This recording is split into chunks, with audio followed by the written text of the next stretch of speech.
नमस्कार, fast print future news में आपका स्वागत है। अभी हम लोग इस वक्त बैठे हुए हैं गड्ढे के रिलैक्स होटल में। हमारे साथ यहाँ उपस्थित है खैरागढ़ लोकसभा प्रभारी प्रबोध दुबे जी।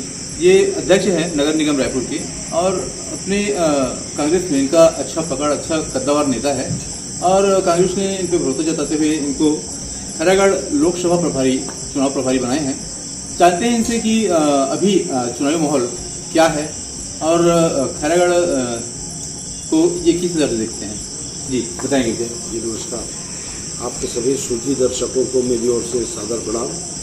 और जहाँ तक 5 दिन में खैरागढ़ विधानसभा के अंतर्गत विभिन्न गांवों, जंगल पट्टी से लेकर अलग अलग क्षेत्रों में हम लोगों ने दौरा किया, तो भूपेश बघेल जी का जो कद है वो काम करने के नाम से उनका विचार, उनके व्यक्तित्व तो काफ़ी आगे है।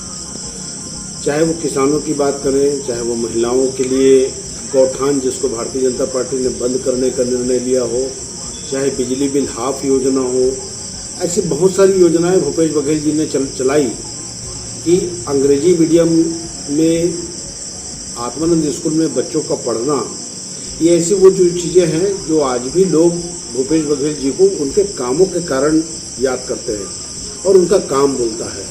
वहीं दूसरी ओर भारतीय जनता पार्टी के जो सांसद हैं आदरणीय संतोष पांडे जी, तो किसी गांव में उनकी उपस्थिति दर्ज नहीं हो पाई।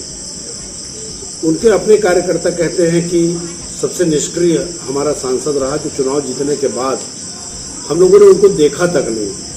न राजनांदगांव के कोई प्रमुख समस्याओं को उन्होंने उठाया, न 8 विधानसभा के अंतर्गत उन्होंने कोई ऐसा माइलस्टोन वाला काम किया जिससे किसी वर्ग को, किसी शहर को, किसी गांव को फायदा हो। चाहे वो पेयजल समस्या की बात करें, आज पानी की टंकियां खड़ी जरूर है, पाइपलाइन जरूर डाल दिया गया है, लेकिन उसमें पानी नहीं आ रहा है। तो जैसे शरीर में रीढ़ की हड्डी का महत्व होता है, तो रीढ़ विहीन मनुष्य उन्होंने बना दिया लोगों को, और दंत विहीन सर्प जैसा हाल हो गया है यहाँ की जनता का। तो इन सब चीज़ों को देखते हुए भूपेश बघेल जी यहाँ प्रचंड मतों से जीतेंगे, ऐसा जनता कह रही है। और घूमने के बाद जब हम लोगों ने ऑब्जर्वेशन किया, लोगों से बातचीत की, तो सारे लोगों के मन में ये है कि 5 साल भूपेश बघेल जी ने लोगों की खूब सेवा की, उसी का परिणाम जो है वो इस चुनाव में निश्चित रूप से देखने को मिलेगा। यदि भूपेश बघेल जी चुन के आते हैं, लोकसभा चुनाव जीत के आते हैं, तो उनके जीत के आने के बाद उनका एजेंडा क्या रहेगा इस क्षेत्र के विकास के लिए? देखिए, वो चहुमुखी विकास तो पूरे प्रदेश का किया उन्होंने। अब जो आदमी मान लो माउंट एवरेस्ट पर्वत चढ़ लिया हो, तो उसके लिए डोंगरगढ़ का पहाड़ जो है वो छोटा ही होता है। तो जिन्होंने पूरे प्रदेश की सेवा की हो, हर क्षेत्रों की अपनी प्राथमिकता के आधार पर उन्होंने एजेंडा रखा है। चाहे वो खैरागढ़ की बात करें, चाहे वो गंडई की बात करें, चाहे हम सालेवारा की बात करें, हर छोटे से छोटे टोला तक के, बीरू टोला तक के उनके पास कार्य योजना है। तो हमें ऐसा लगता है कि जिस प्रकार से भूपेश बघेल जी पूरे प्रदेश में काम करने का उनका अपना अनुभव है, वहीं भारतीय जनता पार्टी सरकार बनते ही देखिए आप कि जो 35 किलो चावल भूपेश बघेल जी दिया करते थे एक परिवार को, उसमें उन्होंने कटौती कर दी। 7 किलो प्रति यूनिट देते थे, उसको 5 किलो कर दिया इन लोगों ने। दूसरी ओर एक समझ से परे है कि माननीय प्रधानमंत्री जी या संतोष पांडे जी कहते हैं कि देश बहुत तरक्की कर रहा है। 49 करोड़ 57 लाख गरीबी रेखा के नीचे जीवन यापन करते थे मनमोहन सिंह जी की सरकार में। आज 85 करोड़ लोग गरीब हो गए, जिनको आप 5 किलो अनाज दे रहे हैं। तो ये देश कहाँ आगे बढ़ रहा है, किस ओर आगे बढ़ रहा है, जब 140 करोड़ के देश में 85 करोड़ लोग जब गरीबी रेखा के नीचे जीवन यापन करते हों। ये हमारी समझ से परे है कि देश किस प्रकार से तरक्की कर रहा है। भूपेश बघेल जी के साथ एक पॉजिटिव बात कहें या एक उनके एजेंडा की बात करें, तो वो किसानों का कर्ज माफ़ करते हैं, वो महिला स्व सहायता समूह का कर्ज माफ़ करते हैं। वहीं दूसरी ओर भारतीय जनता पार्टी उद्योगपतियों का कर्ज माफ़ करते हैं।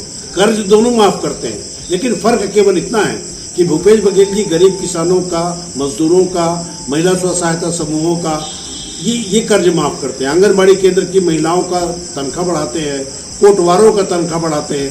तो ये वो व्यक्ति हैं जिनको धरातली जानकारी है कि किस प्रकार से लोगों के घर परिवार में महंगाई की जो दर है उसको कैसे ठीक करना।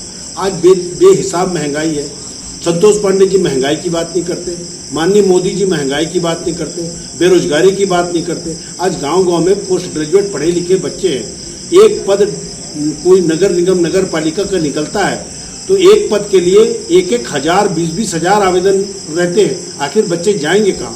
इस पर सरकार बात नहीं करना चाहती। सरकार हमेशा डाइवर्ट करने की बात करती है। वो कहाँ की बात करेंगे जिसका कोई सरोकार नहीं है। खैरागढ़ में अमित शाह जी बात करते 370 की, अरे उनको क्या लेना देना है भाई? क्या खैरागढ़ का आदमी कश्मीर में जाकर जमीन लेगा क्या? जमीन कौन ले रहा है वहाँ? ये सब लोग जानते हैं। एक उद्योगपति को जमीन लेने के लिए 370 हटाई गई है। तो ये वो चीजें हैं जो आम आदमी अब समझ चुका है। उनको अपने बच्चे की चिंता है, अपने परिवार की चिंता है, महंगाई की चिंता है, बेरोजगारी की चिंता है। इसको देखते हुए वो भूपेश बघेल जी को वोट करेंगे। तो जैसा कि दुबे जी ने बताया कि उनके जीतने का बहुत सारा कारण है। अब देखते हैं कि चुनावी फैसला क्या होता है, क्योंकि चुनावी मतदान में महज कुछ ही दिनों शेष रह गया है और दोनों ही पार्टी अपने अपने स्तर पर जो है प्रयास कर रही है। धन्यवाद।